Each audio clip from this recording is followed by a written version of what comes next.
वाल्मीकि रामायण के अनुसार लक्ष्मण कितने शक्तिशाली थे।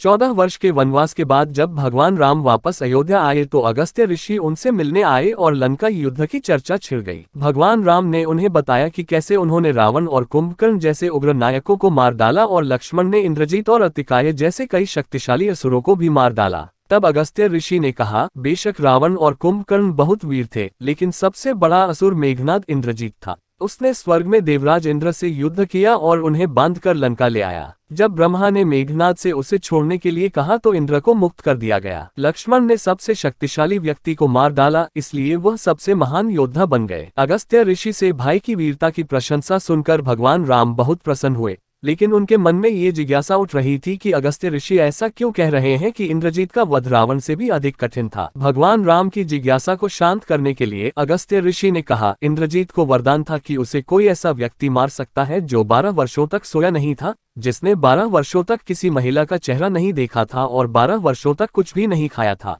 अगस्त्य ऋषि की बातें सुनकर भगवान राम ने कहा, मैं वनवास काल के दौरान 14 वर्षों तक नियमित रूप से लक्ष्मण के हिस्से के फल और फूल उन्हें दिया करता था।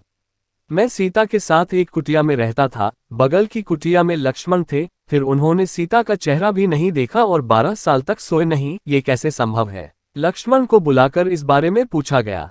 फिर उन्होंने उत्तर दिया, जब हम पहाड़ पर गए तो सुग्रीव ने हमसे उसके गहने दिखाकर उसे पहचानने के लिए कहा। मुझे उसके पैरों में नूपुर के अलावा कोई भी आभूषण नहीं पहचाना, क्योंकि मैंने कभी उसकी ओर देखा ही नहीं। जब आप और देवी सीता कुटिया में शयन करते थे तो मैं सारी रात बाहर पहरा देता था। जब नींद ने मेरी आंखों पर कब्जा करने की कोशिश की तो मैंने अपने बाणों से मेरी आंखों को अवरुद्ध कर दिया था। तब लक्ष्मण ने 12 वर्ष तक भूखे रहने के बारे में बताया। मैं जो फल फूल लाता था उसका 3 भाग तुम करते थे। तुम मुझे 1 भाग देकर कहते थे, ये फल रख लो लक्ष्मण। तुमने मुझसे कभी फल खाने को नहीं कहा, तो फिर आपकी इजाजत के बिना मैं इसे कैसे खा सकता हूँ? लक्ष्मण की ये बातें सुनकर भगवान श्री राम ने उन्हें गले लगा लिया। यही कारण था कि इन कठोर प्रतिज्ञाओं के कारण ही वे मेघनाद को मारने का साहसी कार्य कर सके और वीर योद्धा कहलाए। जय श्री राम, जय गोविंदा।